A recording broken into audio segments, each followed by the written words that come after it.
181 hours in the cabs of Australian trucks, hitchhiking her way around the entire country. A brave woman, Lindsey, she set out from Kununurra in Western Australia and then caught lifts with 12 different drivers, finding rides at truck stops and through word of mouth as well.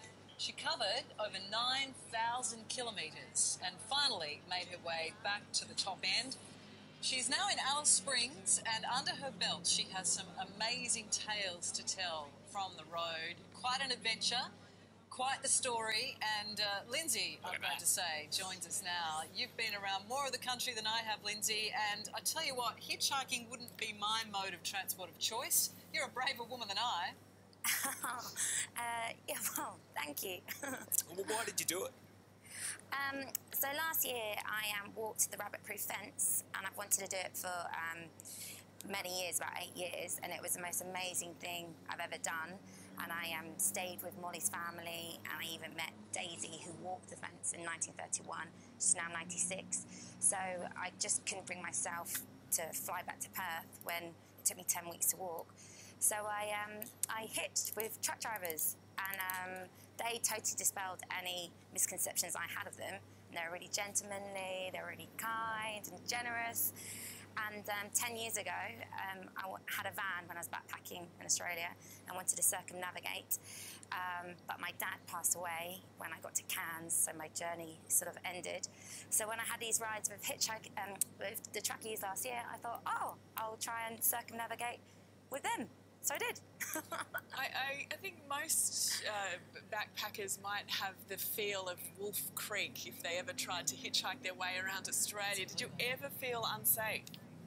No, not really, because I wasn't out on the street thumbing it. I went to roadhouses, and I likened it to a bit of a sport, really. So I've done Ironman or endurance cycling, and I'd sometimes spend hours at a roadhouse, and I wouldn't ever approach anyone I didn't like the look of or feel comfortable with. And I'd hang out with some groups of truckies for, you know, a good 5 hours before I'd get a lift sometimes.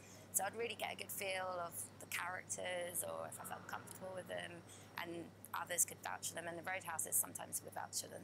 You must have some great stories. Tell us about the larrikin truckies that you were with. Was there any particular standout that you can best remember?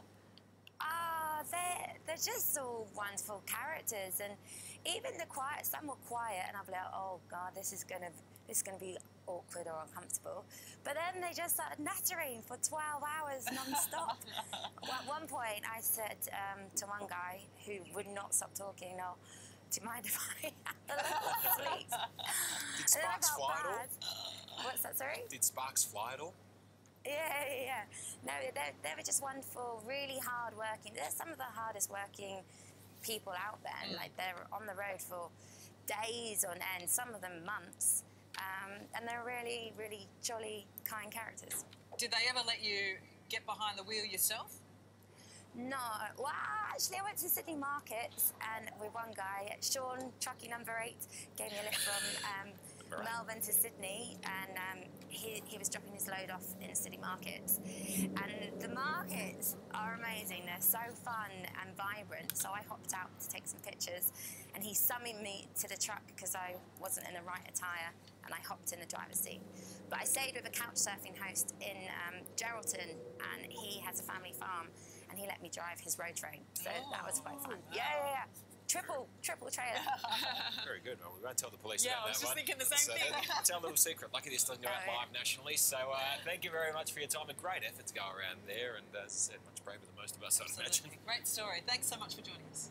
Thank you.